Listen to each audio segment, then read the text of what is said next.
SpaceX has landed a rocket booster 643 times, out of 656 attempts. That is not an experiment anymore. That's a bus timetable. And then in July, they took their newest and biggest booster and aimed it at open ocean. On purpose. So why would anybody unsolve a solved problem? They didn't. Aiming at water is what a solved problem looks like when you rebuild it 10 times bigger. But that only lands once you know what solved actually costs. So let's start there. Watch a Falcon 9 at stage separation. About 70 kilometers up, and the booster has just handed the payload off. What you're left with is a 40-meter empty tube, moving several times the speed of sound, in exactly the wrong direction. And it has to end up standing upright on a concrete circle. So what has to happen in between? First, you flip it. On flights coming home to the launch site, 3 engines relight and reverse the trajectory. That's the boostback burn. On heavier flights, you don't have fuel to spare for that. So the booster keeps going downrange, and a ship sails out to meet it. Then the grid fins swing out. 4 waffle-looking panels near the top. You've seen them in every landing clip ever posted. They do nothing in vacuum. But as the air thickens, they start biting, and from there they steer you the whole way down. They're also where the triple sonic boom comes from. If you've ever heard a booster come home, that's 3 shockwaves off one falling rocket. Around 70 kilometers, you light 3 engines again. This is the entry burn. And here's the bit most people get backwards. That burn is not about landing speed. It's about the air. Meeting thick atmosphere at that velocity would tear the booster apart, so the burn buys you survivable numbers. It cuts off near 40 kilometers. Then the engines go quiet, and you just fall. So what slows you over the next 30 kilometers? Nothing you pay for. The air does that work free. Then near 8 kilometers, 1 engine lights, the landing burn. 4 carbon fiber legs swing out, and you settle onto the pad at about walking speed, or onto a drone ship, which is a barge holding station in open water, doing its level best to impersonate a runway. Now remember that scoreboard from the start. 643 out of 656 is about 98%. One booster, tail number B1067, has flown and landed 36 times by itself. These things are certified for up to 40. None of that arrived free, and how they got there is the whole point of this video. Because the first boosters didn't land, they arrived. So how do you think a program like that starts? Not by aiming at a landing pad. Controlled re-entries started in 2013.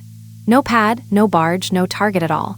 Just aim at the Atlantic and see what the vehicle does. April 2014. Landing legs flew for the first time, and the booster made a soft splashdown in the ocean. July, same year, they did it again. SpaceX said the booster re-entered from space, restarted its engines twice, deployed legs, and touched down at near-zero velocity. Then both of them tipped over, of course. There was nothing underneath to stand on. So why not skip ahead and go straight to a barge?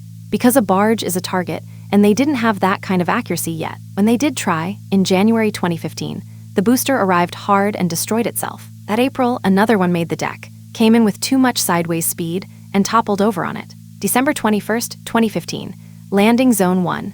A Falcon 9 booster came back from an orbital launch and just stood there. The first successful drone ship landing followed in April 2016. Now look at the shape of that sequence. Water, water again, then a barge, then concrete. Nobody points a brand new booster at a landing pad first.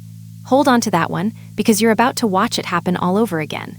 One more thing before the big rocket. Why is landing hard at all? A Merlin engine only throttles down to 40%. And even down there, it pushes harder than the empty booster weighs. So you can't hover, you can't ease down and feel for the ground. You get one burn. And that burn has to reach 0 speed and 0 altitude at the same instant. The margin is roughly a second wide.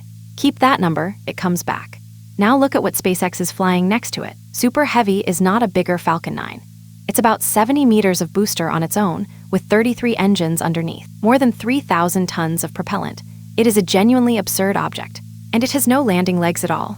None. Why not? Because legs strong enough to catch that thing would be enormous. And you'd haul them all the way up, and all the way back on every single flight for about 10 seconds of actual use. So SpaceX took the legs off the rocket and bolted them to the ground instead. The launch tower has 2 arms. The booster flies back to the tower, and the arms close underneath it. Remember the grid fins? The catch points sit just below them. The booster ends up hanging from the tower by its own shoulders. First time they tried it, October 13th, 2024. Booster 12, it worked. And they've caught boosters since. So this isn't theory. The catch is demonstrated hardware, which makes the question sharper, not softer. They can catch it, so why aim at the sea? Think about what a catch actually is. You're flying a couple of 100 tons of steel back to the exact spot you launch from, and you have one of those. If a catch goes badly, you don't lose a booster, you lose the launch site.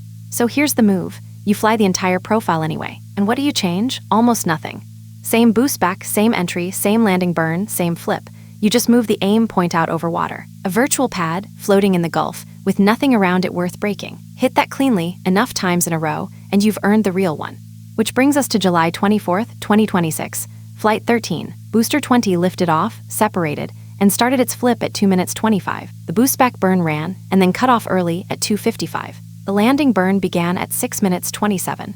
13 engines were meant to relight for it. So what went wrong? 10 lit, and then several of those shut down again. By the time it reached the water, roughly 5 were still burning. It hit the Gulf on target, and hard, and it did not survive. Now remember what a landing burn has to do. 0 speed, 0 altitude, about a second of margin. With 5 engines where you plan 13, you don't get that second. You get a very fast arrival. And there it is. That's the entire argument for the ocean. That failure cost SpaceX 1 booster and a bad afternoon. Run that same landing burn over the tower, and it costs you the launch site.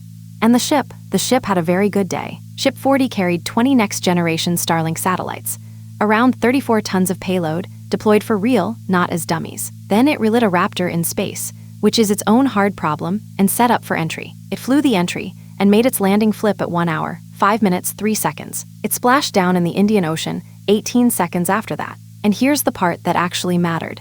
It stayed intact and stayed working even after it tipped over in the water. That had never happened before. SpaceX called it the softest splashdown the vehicle has managed.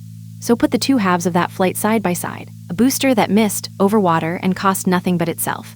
And a ship that nailed it over water and proved the profile works. Neither of them has earned the pad yet. And that's not a setback, that's the plan. Sound familiar? Water, water again. Then eventually concrete. Falcon 9 spent years on that and left a lot of wreckage in the Atlantic doing it. Starship is running the same play in public at 10 times the size. So the ocean isn't where you land when you can't land. It's where you land before you've earned the pad.